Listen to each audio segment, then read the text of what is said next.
Over the past 12 months, U.S. consumers have been seeing shocking price increases at grocery stores. Some staples shot up by almost 150%. Several others are still facing shortages due to the latest supply chain disruptions. But experts are warning that this is just the beginning. The real problem actually goes much deeper than supply and demand imbalances. Rising prices are likely to persist throughout the whole year and well into 2022, as the United States economy starts to feel the impacts of inflation. So, if you think things are already complicated at this point, get ready to see prices go on meteoric rises, because from now on, it's only going to get worse. Shalom. I want to start off by giving all praises, honor, and glory to Yahweh, Ba'ashem Yahweh Shai, Ba'ashem Rekakwadash. Double honors to the apostles and the elders of great millstone who taught me this truth. Salutations to the elect scattered abroad throughout the four corners of the earth. My name is Amun. Goodbye, back with another lesson, Lord willing, to edify and to feed the lambs of Yahweh Ba'ashem Yahweh Shai through the Holy Spirit, Rekakwadash. Lord willing, this is edifying, straight to the point. Now the video in the intro, about a minute long, is from the Epic Economist. All right, the Epic Economist. It's a YouTube channel. You know, they pretty much forecast, information on the current economy and how things are going. And we know things are going down the drain. America is circling the drain. So if you want to check out the whole video, it's called Epic Economist on YouTube. All right. But another major thing that's coming to this place called Babylon, America, is inflation. With all the money that they're printing and pumping out into the economy, without any,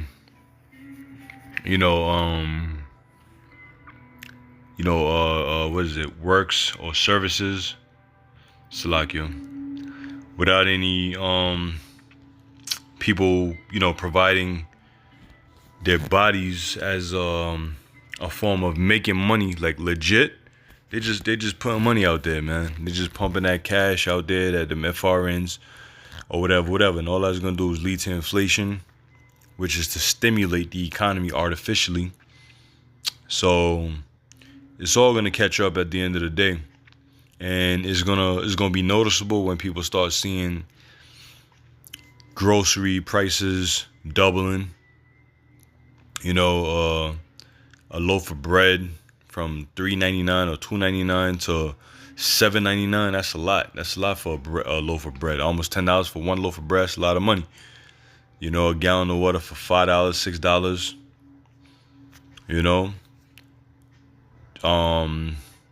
Meat, a pack of ground beef for $25.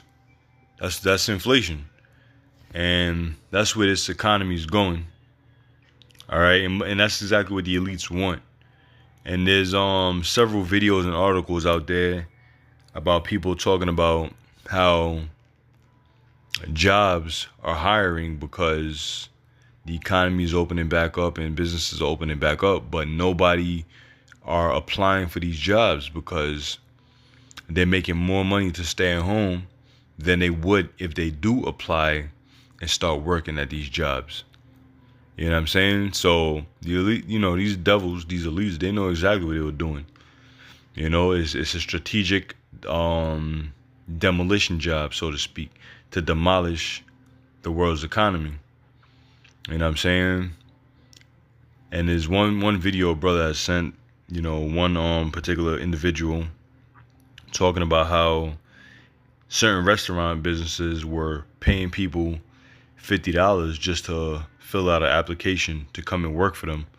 $50 bonus just to come and work for them. Nobody's working because they're getting free money to sit at home and do nothing and getting paid more than they would to, go to work. So it's all strategic, man. But anyway, this article, let me see. This article right here is from theguardian.com. It says, no food and no fuel. Colombia torn by protests and violent crackdowns. Now, right now, for the past 10 days, Colombia have been, protesting, rioting. I guess for from what I read, tax reforms. They taxing these people heavy. Amid this whole scamdemic. Most people ain't working. Things is tough out there, and these tax reforms ain't going according to as it was promised. As all politicians do, they promise you one thing and then they do another. But anyway, there's many videos out there showing you what's going on. I'll link this in the description box. All right, mass protests going on. Let me play this video.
Derecho a la protesta, claro. Derecho, pero pacíficamente.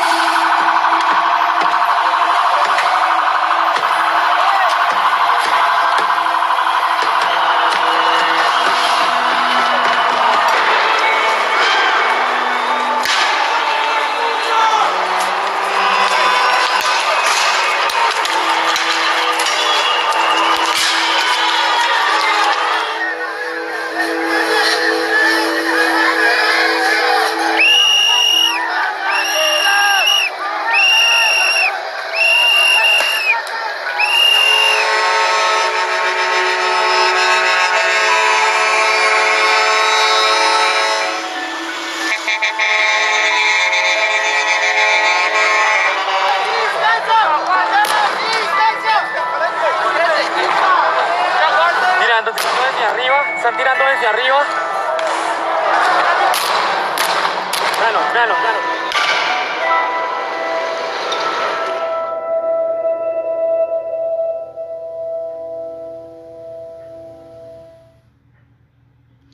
So that's that, As you see, it says at the bottom here, Colombia protest. What is driving the deadly unrest? So they going nuts out there in Colombia, man. And, long story short, all of this is coming to America. All right, Babylon the Great, as it is written. So, I got 2nd Ezra, the 15th chapter and the 16th chapter. I'm just going to read through a couple scriptures, a couple verses, I should say, and close out in this lesson. But I'm going to start at 12. It says, 2nd Ezra 15 and 12, Egypt shall mourn, and the foundation of it shall be smitten with plagues and punishment that the Most High shall bring upon it. Egypt is talking about America. America is Egypt. Spiritually Egypt, spiritually Sodom. That's in Revelation, the 11th chapter. All right, America is spiritually Egypt. So Egypt, a.k.a. Babylon the Great, America, is going to mourn, and the foundations of it is going to be smitten with the plagues and the punishment that the Most High shall bring upon it, because we in a bubble, right, as far as the economy is concerned. But guess what? We are in a bubble of prophecies as well. In other words, all these prophecies that are happening throughout the whole planet Earth is in a bubble, which is waiting to burst and explode.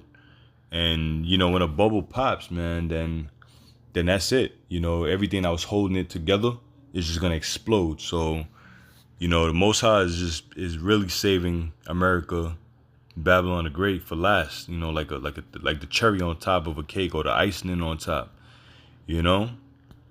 So the bubbles of prophecy is about to burst as well, and with so much happening all at once, is gonna explode, and it's just gonna be all out chaos just taking place. That's why the scripture say in Daniel's 12th chapter that there's gonna be a time such as never before that was seen upon the face of the earth, because we are at the end.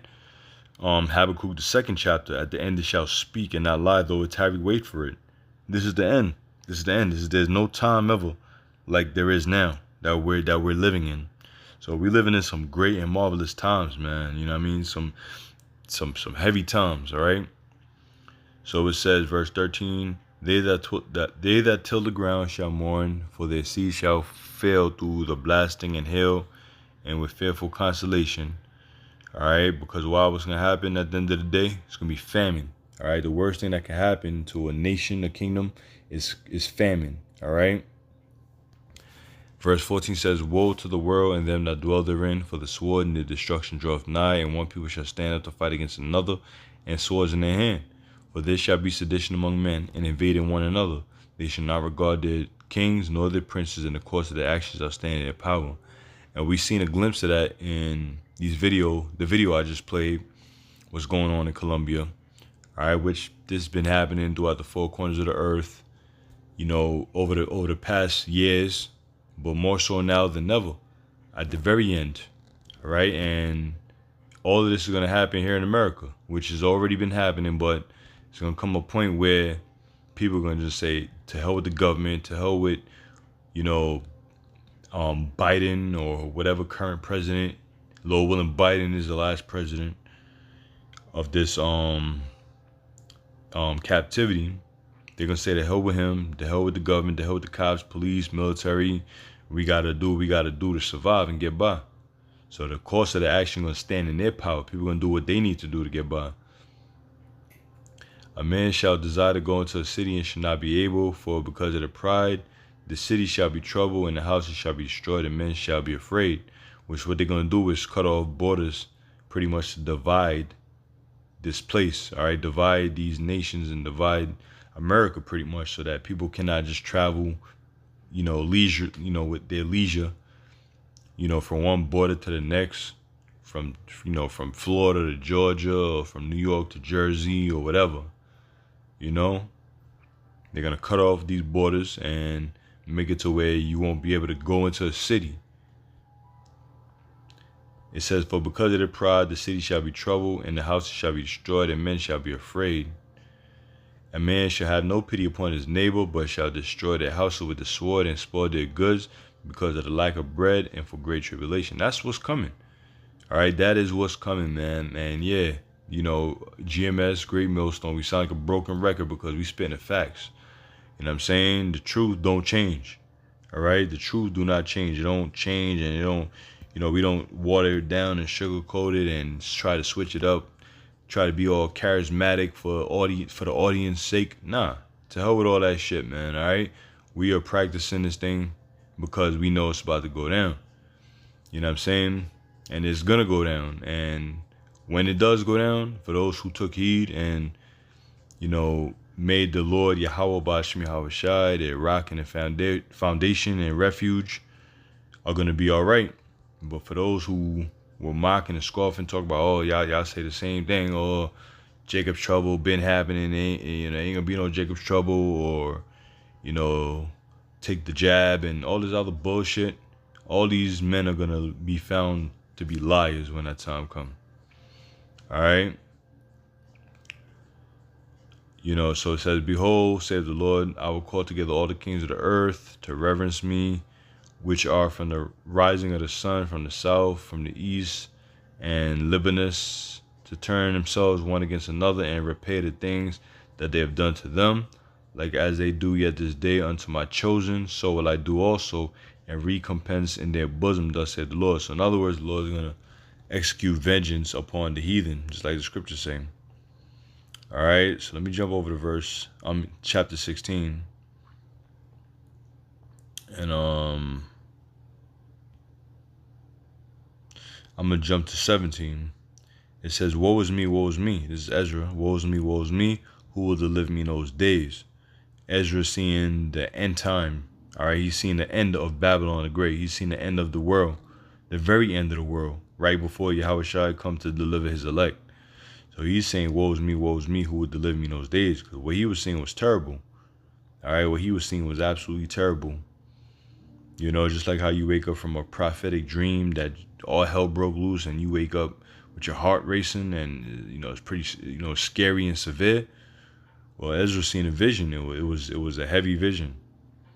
It says the beginning of sorrows and great mournings, the beginning of famine and great death, the beginning of wars, and the power shall stand in fear, the beginning of evils. What shall I do when these evils shall come? Well, the only thing we can do is trust in Yahweh Ba'ashem Yahweh Shai, who we've made our refuge, the rock of our salvation, you know, the captain of our salvation, all right, before these evil times approach, you know? So it's going to be great famine, great death, beginning of wars, and guess what? The Lord is using Esau, Edom to do all these things. Everything that we're reading about, famine, great death, war, Esau is doing all of that. But the Lord is putting in his spirit to fulfill his prophecies. You know, so hands down, we're at the end. It says, behold, famine and plague and tribulation and anguish are sent as scourges for a minute.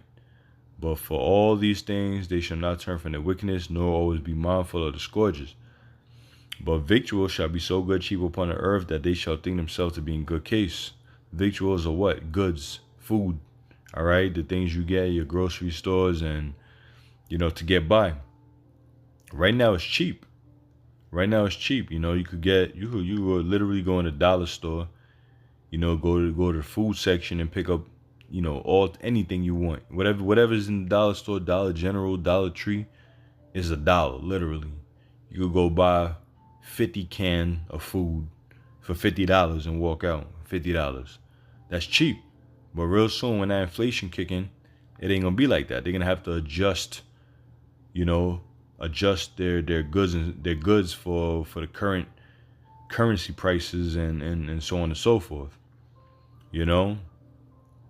And you know, hey, through the spirit, the last video the Apostle Tahar just did, you know, I believe it was the last video. I was watching it earlier today.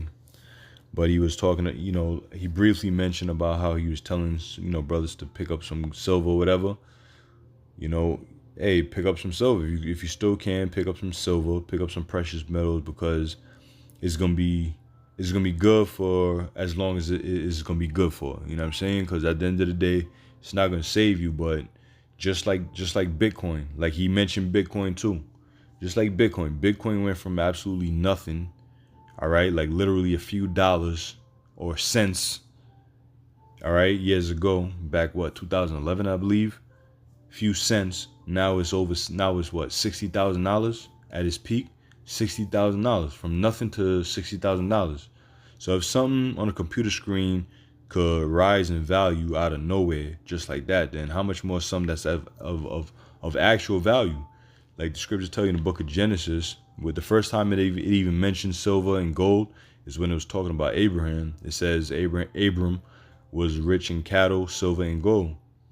You know, so these are just little things to, you know, get by for the time being. You know, so let's say you purchase a piece of silver, 1 ounce. 1 ounce right now, I believe the spot price is like $27. But being in the current state that we're in, people are charging premiums from anywhere to $5 to $10 for certain coins. But a $27 coin, when the true value of what silver and gold really is surfaces, it could skyrocket. You know what I'm saying? And what you would do is take advantage of that window to take care of business. Just like how people that are in cryptocurrencies, you know, they might have purchased Bitcoin when it was $1, you know, and now they got, you know, thousands of dollars. Now is the window to take care of what you got to take care of, because real soon, just like everything else, that bubble of cryptocurrency is gonna pop. You know what I'm saying? And gold and silver is not gonna deliver you, but, you know, take advantage of it, you know, while you still can, you know. Just speaking on that real quick. So anyway, it says, but victuals shall be so good cheap upon the earth that they shall think themselves to be in good case. Even then shall evils grow upon the earth, sword, famine, and great confusion. For many of them that dwell upon the earth shall perish because of famine, and the other that escape the hunger shall the sword destroy. Now what's the sword? The ICBM missile. Alright, so the end all be all of this destruction is going to be when the missiles is shot. Alright, and the only thing that's going to deliver you is being part of that elect, the 144,000, the 1/3 of Israel. Alright, if not, then those that are part of the 2/3 club, like, you know, like we used to say, the 2/3 club, they out of here. You know what I'm saying? Lord willing, we not in that number. You know what I'm saying? Lord willing, the Lord have mercy on us and deliver us from these evil days that are to come, because without a doubt, they are going to come. You know, so anyway, that was just that. You know, I was just something I want to speak on. I was watching that video from the Epic Economist, and few brothers had sent this particular article about the Colombia crisis, and I just wanted to speak on that. So Lord willing, is edifying, straight to the point. Till next time, I say shalom to the elect. Shalom.